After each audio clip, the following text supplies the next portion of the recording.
నమస్తే. ఎన్నో ఆధ్యాత్మిక విషయాలు మెగా9 భక్తి ద్వారా మనందరం మాట్లాడుకుంటూ ఉన్నాం. మీ నుంచి చాలా మంచి స్పందన వస్తుంది. ఇంకా చాలామందికి చాలా విషయాలు షేర్ చేయటం, మీరు పంచుకోవడం మర్చిపోతున్నారో లేకపోతే మీరు చూసి వదిలేస్తున్నారో తెలియదు, కానీ అందరికీ షేర్ చేయండి. మనందరికీ ఉపయోగపడే విషయాలు, మనం తెలుసుకోవాల్సిన విషయాలు, అవి తెలుసుకొని ఆచరించటం వలన కలిగే అద్భుతాలు మనం మిస్ అవుతూ ఉన్నాం. సో అలా మిస్ అవ్వకుండా ఉండాలి అంటే ఇలాంటి కార్యక్రమాలని మ్యాక్సిమం ఎంతమందికి షేర్ చేయగలిగితే అంత మంచి ఫలితాలు మనం పొందుతాం. తద్వారా చాలామందికి పొందేలా మనం ఒక అవకాశాన్ని కల్పిస్తాం. సో ఈరోజు ధర్మ సందేహాల రూపంలో మరికొన్ని ప్రశ్నలు రఘుప్రియ గారి ద్వారా సమాధానాలు వినబోతున్నాం. చాలా వరకు మన నిత్య జీవితంలో మనకి తారసపడే కొన్ని ముఖ్యమైన విషయాల గురించే మాట్లాడబోతున్నాను. ఏ వీడియోని ఎక్కడా స్కిప్ చేయకుండా మొదటి నుంచి చివరి వరకు చూడండి. మళ్ళీ చెప్తున్నాను, కామెంట్ బాక్స్లో తెలియచేయండి. మీకు ఎలాంటి ధర్మ సందేహం ఉన్నా దానికి సంబంధించిన వీడియో చేసే ప్రయత్నం చేస్తాను. షేర్ చేయడం మర్చిపోకండి. నమస్కారం అండి రఘుప్రియ గారు. మనం ధర్మ సందేహాలకు సంబంధించి చాలా విషయాలు, ఇంట్లో నిత్యం జరిగే కొన్ని ముఖ్యమైన విషయాల గురించి మాట్లాడుకుంటూ ఉన్నాం. అందులో అన్నీ వేసి చూడు నన్నేసి చూడు అనే సామెత ఉండనే ఉంది ఉప్పుకి. సో ఎన్ని వేసినా ఉప్పు లేకపోతే ఆ టేస్ట్ ఉండదు. అది వంటకి సంబంధించి. మరి ఉప్పుతో కూడా కొన్ని పరిహారాలు, గతంలో నాకు కూడా మీరు ఒక రెమెడీ చెప్పారు, నిజంగా వర్కౌట్ అయింది. అది 100%. అది పర్సనల్ కాబట్టి చెప్పకూడదు, కానీ అవును. సో ఇలాంటి పరిహారాలు ఉప్పుకు సంబంధించి, ఉప్పుతో నిజంగా లక్ష్మీ కటాక్షం వస్తుందా అనే వాళ్ళకి ఏ విధంగా వస్తుందో వివరిస్తూ, ఎలాంటి పరిహారాలు, ఏ విషయంలో ఎలాంటి పరిహారాలు చేసుకుంటే ఫలితాలు ఉంటాయి చెప్పండి. తప్పకుండా. అయితే ఉప్పు మనకి ప్రధానమైన అంశము ఉప్పు. అయితే ఇది భూతత్వానికి అగ్నితత్వానికి ప్రతీక. ఇది అయితే భూతత్వానికి అగ్నితత్వానికి ప్రతీక అవడంతో దీని ఇంపార్టెన్స్ ఎక్కువ ఉంది. అయితే ఒక్కొక్కసారి జలతత్వానికి కూడా దీన్ని అనుసంధానించబడుతుంది. అయితే ఈ ఉప్పు అనేది ఎంత ఆరోగ్యానికి మంచిదో నెగిటివిటీకి కూడా అంత, అంటే నివారణ కోసము దీన్ని ఎక్కువగా వాడుతుంటారు. అయితే మనకి లక్ష్మీ కటాక్షం కావాలి అంటే లక్ష్మీ అమ్మవారికి ఇష్టమైనదే అసలు ఉప్పు. రాళ్ళ ఉప్పు, ఇంకా మిగతా అయోడైజ్డ్ అవి కాదు, రాళ్ళ ఉప్పు అనమాట. ఈ ఉప్పుతో మనం చాలా రకాల రెమెడీలు చేయొచ్చు. చాలా రకాలైనటువంటి నెగిటివిటీని మనం పోగొట్టుకోవచ్చు. అయితే ఈ నెగిటివిటీతో పాటు ఈ ఉప్పుతో మనం నిమ్మకాయని కూడా కొన్నిసార్లు అనుసంధానం చేస్తే ఏ ఏ ప్రమాదాలు పోగొట్టుకోవచ్చు అనేది చూద్దాం. అయితే ముందు లక్ష్మీ కటాక్షము, దరిద్రాన్ని దూరం చేసుకోవడం ప్రతి ఒక్కరికి కావాల్సింది అదే. కాబట్టి దానికి ఏం చేయాలంటే ఉప్పు, నిమ్మకాయ ఈ రెండిటికి కూడా నెగిటివిటీని తీసేందుకు మెయిన్ ప్రధాన పాత్ర ఈ రెండింటిది అనమాట. అయితే దీన్ని ఎలా చేయొచ్చు అంటే, ఏ సమయంలో చేయొచ్చు అంటే ప్రతి మంగళవారము, ప్రతి శనివారము ఈ 2 రోజులు కూడా ఒక పచ్చి నిమ్మకాయ తీసుకుని, నెగిటివ్ ఎనర్జీ ఎవరికైతే ఉందో ఒక పచ్చి నిమ్మకాయ తీసుకుని, దాని మీద గీత ఉన్నదైతే మహాశ్రేష్టం. ఏకగీత ఉంటుంది, కొన్ని చోట్ల 2 గీతలు ఉంటాయి. ఈ ఏకగీతని తీసుకున్నట్టయితే కనుక దాని మీద ఉప్పు వేసి, కట్ చేసేసి ఉప్పు వేసి, రాళ్ళు ఉప్పు వేసి ప్రధాన ద్వారాలకి 2 వైపులా, ఇంకా పసుపు కుంకుమ పోపులు అవేమీ అక్కర్లేదు, ఓన్లీ ఉప్పు రాసేసి ఈ 2 వైపులా ప్రధాన ద్వారానికి పెట్టేసినట్టయితే ఇంట్లో ఉన్న నెగిటివ్ బయటికి పోయి మళ్ళా రాకుండా ఉంటుంది. మంగళవారం చేయలేకపోయినా శనివారం చేయండి. ఎప్పుడు తీయాలి అని సందేహం కూడా రావచ్చు. మంగళవారం చేస్తే శనివారం తీసేసి కొత్తగా పెట్టండి. శనివారం చేసినట్టయితే మంగళవారం వరకు ఉంచి మంగళవారం పాతవి తీసేసి కొత్తగా పెట్టండి. ఏదర్ మంగళ శనివారము. తర్వాత దీనివల్ల ఏం పోతుంది అంటే కనుక మనకి దరిద్ర శక్తులు, తర్వాత మానసిక దౌర్బల్యము, అంటే మనం డిప్రెషన్లోకి వెళ్ళిపోతుంటాం ఏమీ చేయలేను అని. మానసిక దౌర్బల్యం పోతుంది. కలహాలు, ఇంట్లో కనుక ఏమైనా గొడవలు ఉంటే కనుక ఆ గొడవలు పోతుంది. దీంతోపాటు లక్ష్మీదేవి స్థిరంగా ఉండే అవకాశం ఉంటుంది. ఈ నిమ్మకాయ, ఉప్పు, ఇది ఫస్ట్ రెమెడీ. తర్వాత రెమెడీ ఉప్పు నీటితో వారాంతంలో స్నానం చేయాలంటే శనివారం రోజు ఉప్పుని ఒక కళ్ళుప్పుని తీసుకుని నీళ్ళల్లో వేసి ఒక 5 నిమిషాలు దాని ముందు కూర్చోవాలి. వేసేసిన వెంటనే చేసేసుకోవడం కాకుండా 5 నిమిషాలు 2 నిమిషాలు మన స్నానానికి వెడతామన్న 5 నిమిషాల ముందు వేసేసుకుని దాన్ని కూర్చుని దాంతో స్నానం చేయాలి. ఇది ఒక రెమెడీ. ఆ రెమెడీ వల్ల ఏంటంటే ప్రతి మనిషికి ఆరాస్ ఉంటాయి. ఈ ఆరాసులో మనకి సమ్ టైమ్స్ నజర్ తగలడం వల్ల లేకపోతే బయట తొక్కడం వల్ల ఆరాసు పలచబడుతూ ఉంటాయి, రంగులు మారుతూ ఉంటాయి. ఆ నెగిటివ్ ఆరా ఏదైనా నెగిటివిటీ ఆరాకి అటాక్ అయినప్పుడు శనివారము బెస్ట్ డే. ఆ రోజు ఈ ఉప్పు స్నానం చేయడం వల్ల మన ఆరా మళ్ళా మనకి తిరిగి వచ్చేస్తుంది. సో ఇది గుర్తుపెట్టుకుని మనకి తెలుస్తుంది, ఎప్పుడైతే ఆరాలో మనకి నెగిటివిటీ వచ్చిందో మనలో మనకి ఏమనిపిస్తుంది అంటే నిస్సత్వ ఆవరిస్తుంది. అది మనకి గమనించుకుని ఏదో తిండి లేకో లేదా నీరసమో అనుకుంటాం, నీరసం కాదు, మన ఆరా షింక్ అయిందని అర్థం అనమాట. ఇదొకటి చేయండి. చేసేటప్పుడు ఒక్కసారి మనసులో లక్ష్మీ అమ్మవారిని తలుచుకుని చేసినట్టయితే నెగిటివిటీ పోవడంతో పాటు మనలో ఉన్న చెడు పోవడంతో పాటు ఆరా ఇంప్రూవ్ అవుతుంది. ఇంకా మూడవది ఏంటంటే ఉప్పు దీపము దరిద్రం పోగొడుతుంది. ఈ ఉప్పు దీపం అందరూ చెప్తూనే ఉంటారు, ఉప్పు దీపం పెట్టండి, ఉప్పు దీపం పెట్టండి అండి. ఉప్పు దీపం ఎలా పెట్టాలి అంటే ఉప్పు మీద దీపం కాదు, దీపం పెట్టిన ఏ పక్కనో ఎదురుకుండానో ఉప్పుని పెట్టాలన్నమాట. అది ఎలాగో చెప్తాను. శుక్రవారం రోజు రాత్రి సమయంలో వెండి ప్రమిదలో కానీ లేదా మట్టి ప్రమిదలో కానీ నూనె వేసి దీపం వెలిగించాలి. అది తులసమ్మ దగ్గర పెడతాము, బయట ఇంట్లో కాదు. బయట లేని వాళ్ళు ఇంట్లో పెట్టుకోండి. రెండు చెప్పేస్తున్నాను. అయితే దీపం ముందు ఏం చేయాలంటే కొంచెం ప్లేట్లో తీసుకుని, అది ఇనప ప్లేట్ కానీ సిల్వర్ ప్లేట్ కానీ లేదంటే ఇంకా గాజు ప్లేట్ కానీ, దీనిలో ఎటువంటి ఇది లేదు, వేసుకొని దానిలో ఉప్పు పెట్టి వదిలేసేయండి. మీ కష్టం కానీ ఏదైనా సమస్య కానీ ఉంటే చెప్పేసుకుంటే పోతుంది. తర్వాత చెప్పేటప్పుడు మహాలక్ష్మి మంత్రం చెప్పాలి. ఏ మంత్రమైనా తీసుకోండి. ఇక్కడ నేను ఒక చిన్న మంత్రం చెప్తున్నాను. ఓం మహాలక్ష్మి చ విద్మహే విష్ణు పత్ని చ ధీమహి తన్నో లక్ష్మి ప్రచోదయాత్. ఇది మీరు ఎన్నిసార్లు చెప్పుకుంటే అన్నిసార్లు చెప్పుకోవచ్చు. ఆ తర్వాత ఏం చేయాలంటే మరుసటి రోజు ఈ ఎదురుకుండా పెట్టిన ఉప్పుని చెత్తలో డస్ట్బిన్లో పారేయడం కాదు, ఏదైనా చెట్టు మొదట్లో వేసేయండి. ఓకే, ఇది ఒక పరిహారము. దీనివల్ల ఏంటంటే కనుక ఇంట్లోకి దుష్ట శక్తులు రావు. మనం ఆ చెప్పులతో ఈ చెప్పులతో వచ్చేస్తుంటాము, ఆ కాళ్ళతో వస్తుంటాము, రకరకాల బట్టలతో వస్తుంటాము, అవన్నీ బయటనే పోతాయి అన్నమాట.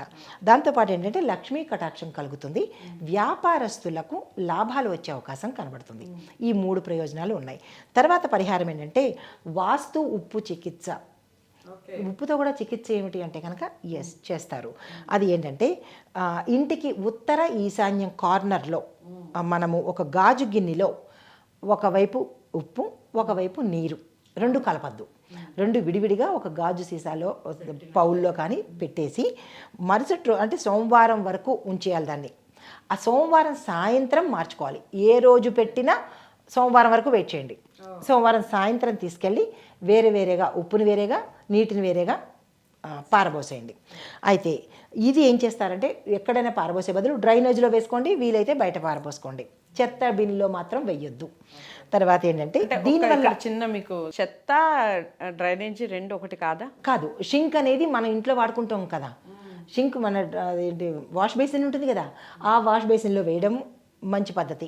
అంటే డస్ట్బిన్లో వేయడం కానీ, ఉప్పు తీసుకెళ్ళి చాలా మంది డస్ట్బిన్లో వేస్తారు, బయట డ్రైనేజ్లో కూడా వేయకూడదు. ఓకే, ఇది మన ఇంట్లోనే అది వేసుకోవాలి. తర్వాత దీనివల్ల ఏంటంటే వాస్తు దోషాలు ఏమైనా తెలిసి కానీ తెలియక కానీ ఉంటే అవి పోవడంతో పాటు దరిద్ర శక్తులు అవి పోవడంతో పాటు ఇంట్లో కలహాలు కూడా పోయే అవకాశం ఉంది. ఇంకొక పాయింట్ ఏంటంటే ఆర్థికంగా బ్లాకేజెస్ ఏమైనా ఉంటే, ఇవ్వాల్సిన వాళ్ళు ఇవ్వకపోవడము, రావాల్సినవి రాకపోవడము, అలాంటివి ఏమైనా ఉంటే ఫ్రీ అయిపోతాయి బ్లాక్స్. ఇది చాలా ఇంపార్టెంట్, చాలా ఇంపార్టెంట్, చాలా ఇంపార్టెంట్. తర్వాత ఉప్పు అద్దం పరిహారము. ఎన్ని పరిహారాలు చెప్పేస్తున్నాను. అయితే ఉప్పు అద్దం పరిహారము ఏంటంటే అద్దం ముందు ఏదైనా ఒక అద్దం పెట్టండి. మన బయట కానీ బాల్కనీలో కానీ లేదా దేవుడి పక్కన కానీ ఈశాన్యము తూర్పు ఈ దగ్గర ఒక అద్దం పెట్టి దాని ముందు ఉప్పును పెట్టండి, ఒక బౌల్లో వేసి పెట్టిన తర్వాత 7 రోజులకు ఒకసారి మార్చండి. దాని మీద వెంట్రుకలు పడకూడదు. ఎవ్రీ 8th డే మీరు ఏ రోజు మొదలు పెట్టినా 7 రోజులు కంప్లీట్ గా ముగించిన తర్వాత ఏ రోజు మొదలు పెట్టుకున్నా 8వ రోజు ఓకే ఈ అద్దం ముందు. కానీ దాని మీద వెంట్రుకలు కానీ డస్ట్ కానీ అలాంటివి పడకుండా చూసుకోండి. అంటే ఇప్పుడు ఈ రోజు ఫ్రైడే పెట్టాము, నెక్స్ట్ సాటర్డే తీసేయాలి. 7 రోజులైతే అద్దము ఉప్పు అలా ఎదురెదురుగా ఉండాలి. తర్వాత ఎందువల్ల ఈ అద్దం పెట్టాలంటే ఈ అద్దం ద్వారా ఏదైనా ప్రతికూల శక్తులు మనకి చూడండి ఎక్కువగా దయ్యాలంటారు, భూతాలంటారు, అద్దంలోంచే వస్తూ ఉంటాయి అవి. కాబట్టి వాటిని ఇది లాగేసుకుని మన ఇంట్లోకి రాకుండా చేస్తుంది. తర్వాత ఇది చేయడం వల్ల దీనివల్ల ఏంటంటే ఇంట్లో ప్రతికూలత శక్తులు పోయి ఒక బ్యాలెన్స్డ్గా మన ఇల్లు ఉంటుందన్నమాట. అన్ని ఇన్ ఆల్ ఆస్పెక్ట్స్ బ్యాలెన్స్డ్గా ఉంటుంది. తర్వాత ఏంటంటే ఉప్పు భోజన శుద్ధి పద్ధతి. అంటే మన వంట చేసేటప్పుడు శుభ్రంగా వంటగట్టంతా కడుగుతాము. ముందు రోజు కడుగుతారు కొంతమంది, తెల్లారి కడుగుతారు కొంతమంది.